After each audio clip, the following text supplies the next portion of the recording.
Apresentando esta tela para você, Galo vence na Vila Belmiro após 13 anos. Conseguiu um empate e sofreu 11 derrotas. Não é que foram 13 anos sem vencer.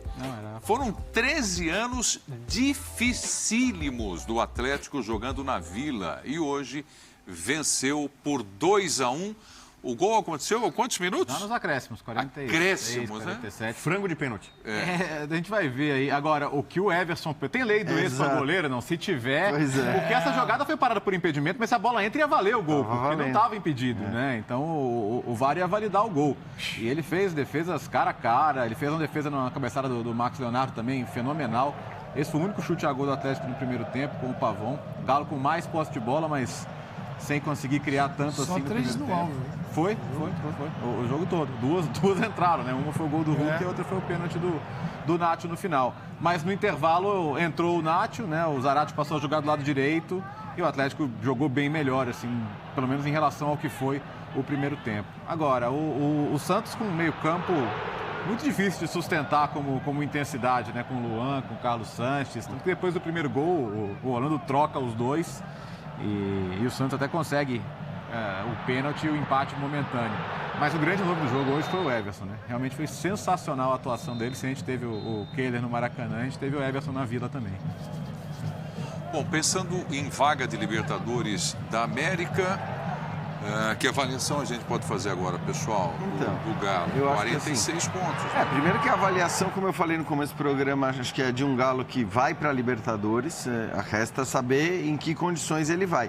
É um elenco que por tá evidentemente fora das Copas, fora da Libertadores e fora da Copa do Brasil, podendo focar completamente no Campeonato Brasileiro, tem que ter o objetivo, né, de inclusive entrar entre os 4, o que não é fácil nesse momento. A gente está falando de um Atlético que nesse momento está a 5 pontos. É para espremer, né?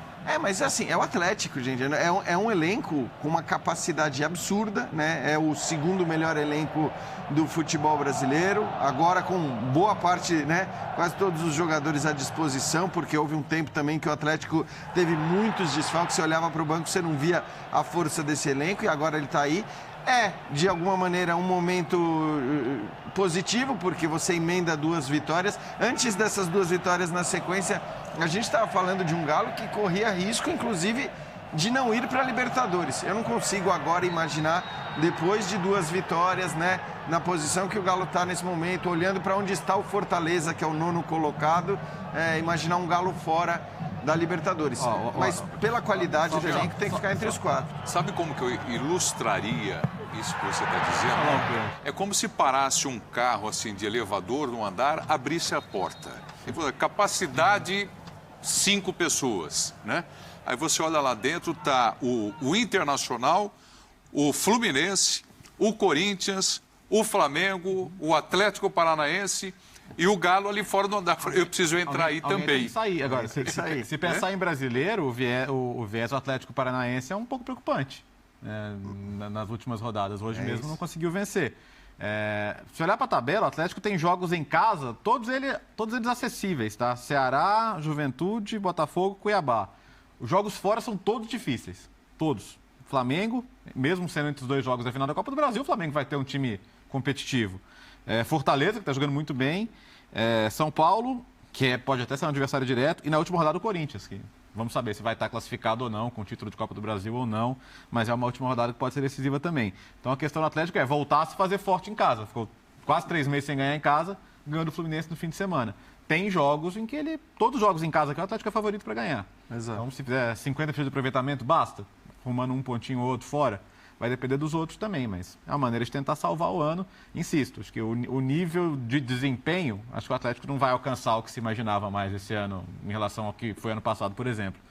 Mas tem muito jogador de qualidade também, né? O Hulk pega uma bola daquela na entrada da área e mete no canto. Né? Aliás, é um Hulk que já nesses últimos 3 jogos já é superior àquele que estava jogando, né? Sim.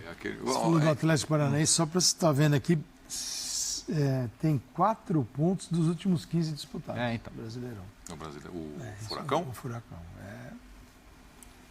Isso é Sim, péssimo, inclusive olhando para Libertadores. Não, exclusivamente, agora eu estou olhando ali. Não, é que, como o Léo disse, tem um problema também na questão porque na briga por vaga, vaga. Essa vaga pode ser retirada, até antes. Bom, acredito que do jeito que vai, antes da final, ele já Se é ultrapassado pelo Galo e perde a final, ele não está com a vaga direta.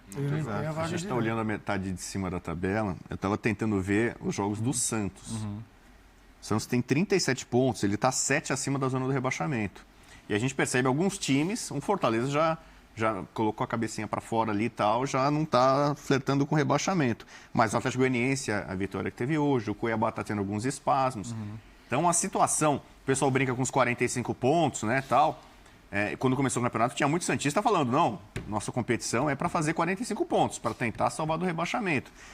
Eu não vi a tabela inteira do Santos, mas o Santos até jogou bem hoje no primeiro tempo, né? Acho que teve várias chances. O João Paulo não fez nenhuma defesa, aliás, até para mim ele ainda frangou no pênalti. Se quiser, eu tenho aqui. Tem o Juventude na próxima rodada. Juventude em casa, Bragantino fora, Corinthians em casa, Flamengo fora, Atlético Goianiense fora, Avaí em casa, Botafogo fora e Fortaleza em casa. Tem pelo menos 3 jogos acessíveis aí, Avaí, Juventude e tal. Sim. Acessíveis, mas... Jogar bem. E talvez um problema, né? Vamos esperar para ver o Soteldo.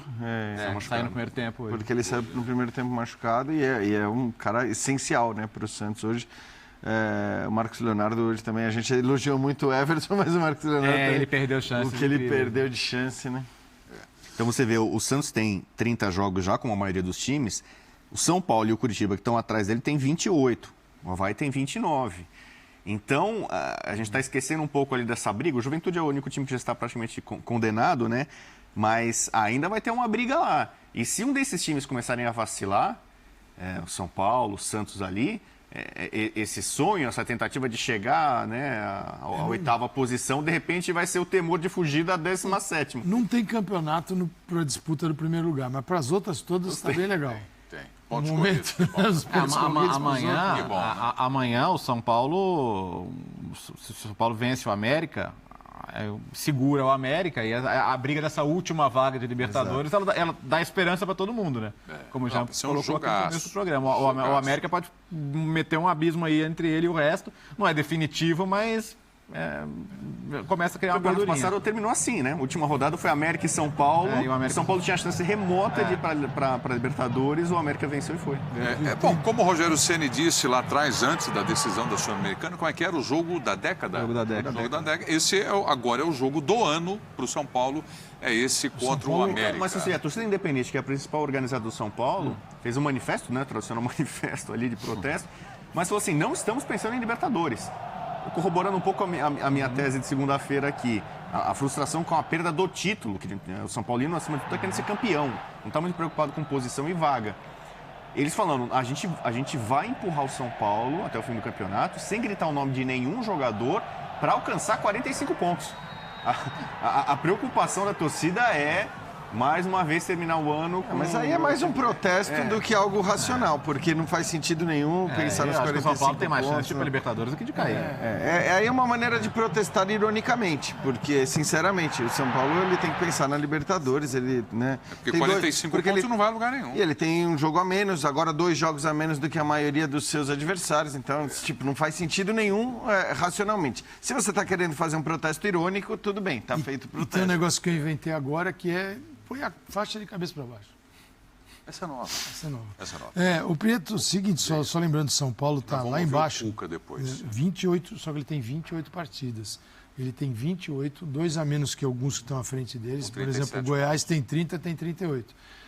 E ele pega um time que ele almeja essa posição, pelo menos chegar lá no mínimo 8º lugar. Tem 42 o América. Então, uma vitória do São Paulo sobre o América tem um peso enorme nesta subida, talvez, reta final, e ainda 2 jogos por realizar. Ele sai de 14º para 9º. Elevadorzinho. Quem é favorito nesse jogo, América e São Paulo? Esse é outra... Com todo o cenário que está sendo traçado no São Paulo, saída de uma série de jogadores importantes... Posso fazer uma pergunta para você, antes de ouvir o Cuca? Por favor, faço. Vou te fazer uma pergunta. Quem é o favorito? Eu acho que é o América. Para esse jogo, eu acho que é o América. Dado o contexto... Você não sabe como o São Paulo vai reagir no campo à desclassificação. Não é nem desclassificação, é a perda do título. Então, assim, qual será a reação? se ele pegará aquela derrota e transformará num jogo de vitória ou se aquilo realmente foi um abatimento completo, generalizado, que o América vai chegar e dominar. Bom, eu não sei porque que nós chegamos no São Paulo nesse momento. Mas vai ter um linha de passe para explicar da briga isso de aí. Libertadores. Vai ter um linha para explicar isso aí. Vai. Vários. Técnico Cuca, com a vitória na Vila, fala agora aqui no Linha de Passe. Vamos lá.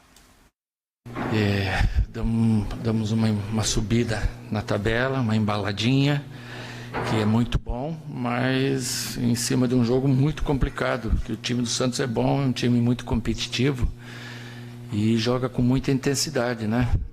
Tanto Ângelo, quanto Soteldo, quanto Marcos Leonardo são muito rápidos, né? E tem a armação boa do Sanches, do Luan, as chegadas fortes dos laterais. Então, aqui dentro, principalmente, é muito difícil vencer o Santos. Tem que competir bastante dentro da partida e foi o que nós fizemos. Vamos lá, Cuca. Depois da vitória, como disse o Bertozzi aqui, tem aí a relação de jogos, teoricamente não são os mais difíceis, pensando aí nos jogos em casa, né? Para buscar aí a vaga da Conmebol Libertadores da América.